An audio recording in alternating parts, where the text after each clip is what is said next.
भाभी किसने कहा था दहेज वाली बहू लाने को? अरे बहू दे दे ये साड़ी अपनी ननद को। ये ननद का हक होता है कि वह अपनी भाभी के बक्से में से अपनी पसंद का सामान ले ले और भाभी का फर्ज होता है कि वो अपनी ननद को उसका पसंदीदा सामान दे। विभा जी ने अपनी नई नवेली बहू नैना से कहा, हाँ मम्मी जी, इसीलिए मैंने ये एक और बहुत सुंदर साड़ी बक्से में रखी है।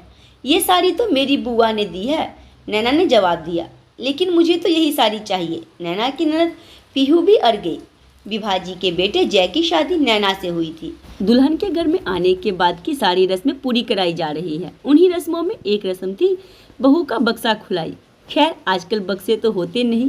हाँ, बहू की गोदे जरूर खोली गई और उसकी एक साड़ी ननद पीहू को पसंद आ गई। शादी के बाद ससुराल में पहला दिन। दुल्हन ज्यादा बोल भी नहीं सकती, वरना यही साबित हो जाएगा कि दुल्हन बहुत बोलती है। लेकिन बुआ की निशानी भी कैसे दे, नैना को समझ नहीं आ रहा था। अगर आज सासू माँ की बात मानकर ये साड़ी ननद को दे देती है तो कल ना जाने इनकी कौन कौन सी बात माननी पड़े। नैना को समझ नहीं आ रहा था कि क्या करे। इतनी देर में पीहू साड़ी लेकर जाने लगी। नैना जैसे अपनी सोच से बाहर आई। वह बोली, मम्मी जी, मेरे पापा ने आपको मनपसंद दहेज दिया है। अब मैं अपने सामान और कपड़ों के साथ समझौता नहीं करूंगी। जो कपड़े मैंने अपनी पसंद के खरीदे हैं, ये जो उपहार में मेरे रिश्तेदारों ने दिए हैं, अगर मेरा मन होगा तो मैं आपको दूंगी, वरना नहीं। अगर दीदी को मेरी साड़ी कभी किसी फंक्शन पर पहननी हो तो मैं मना नहीं करूंगी, लेकिन मैं अपना सामान किसी और को नहीं दे सकती।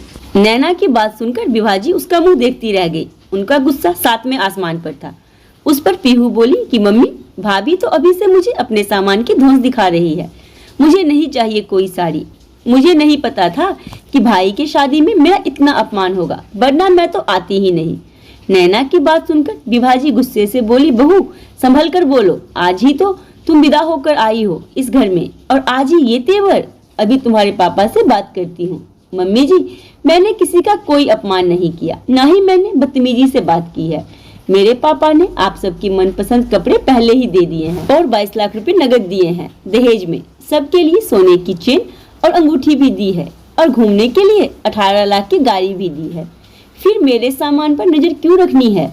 आपको जो भी नेक करना है दहेज के पैसों से कीजिए। मैं अपने पास से अब तिनका भी नहीं दूंगी। तभी कमरे में विभा जी की ननद आ गई और उन्होंने सारी बातें सुन ली। वह बोली, भाभी तुमने तो कहा था कि हमने दहेज में कुछ नहीं लिया और गाड़ी भी जाने अपने पैसों से खरीदा है।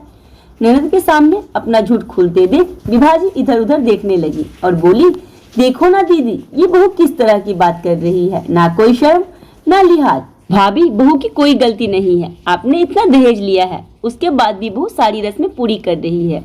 फिर भी आपका लालच पूरा नहीं हो रहा। बहू के भी अपने कुछ अरमान होंगे। किसने कहा था इतना दहेज मांगने को? इतना दहेज देने वाले बाप की बेटी 4 बात नहीं सुनेगी। आपको शर्म आनी चाहिए।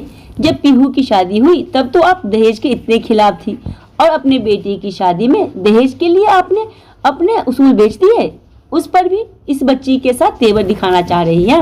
अभी विभा जी की ननद उन्हें यह सब कह ही रही थी, तभी कमरे में जय आया और बोला, बुआ जी, मैंने मम्मी को बहुत मना किया कि मेरी शादी में मेरी कीमत मत लगाओ, लेकिन वो नहीं मानी। भाभी, मुझे नहीं पता कि नैना बहू के अंदर कितने संस्कार हैं, लेकिन दहेज लेने वाले को अपनी जुबान बंद रखनी पड़ती है। जो लड़की इतना दहेज लेकर आई है वो क्यों सुनेगी?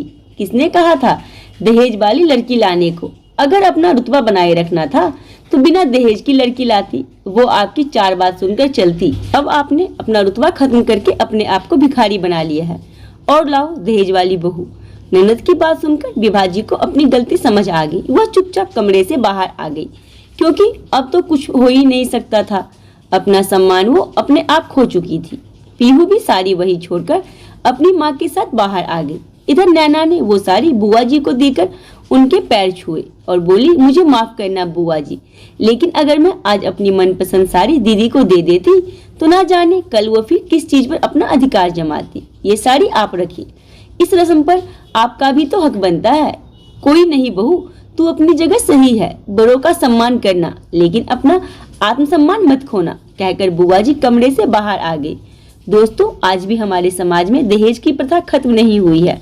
कुछ लड़के वाले अपने बेटे की शादी में जैसे लड़की वालों को पूरा निचोड़ लेना चाहते हैं, फिर भी उनका लालच खत्म नहीं होता। और जो पिता अपनी बेटी को इतना दहेज दे रहा है, उनकी बेटी ससुराल में क्यों सुनेगी? समय बदल गया है, बहुओं को सम्मान दोगी तो तुम्हें भी सम्मान मिलेगा, वरना बहू को भी पता है उसके पिता ने उसके लिए दूल्हा खरीदा है तो उसका पूरा हक है बोलने का। तो आज की कहानी के बारे में अपनी ओर जरूर दें और कहानी पसंद है तो वीडियो को लाइक, चैनल को वीडियो को शेयर करना ना भूलें।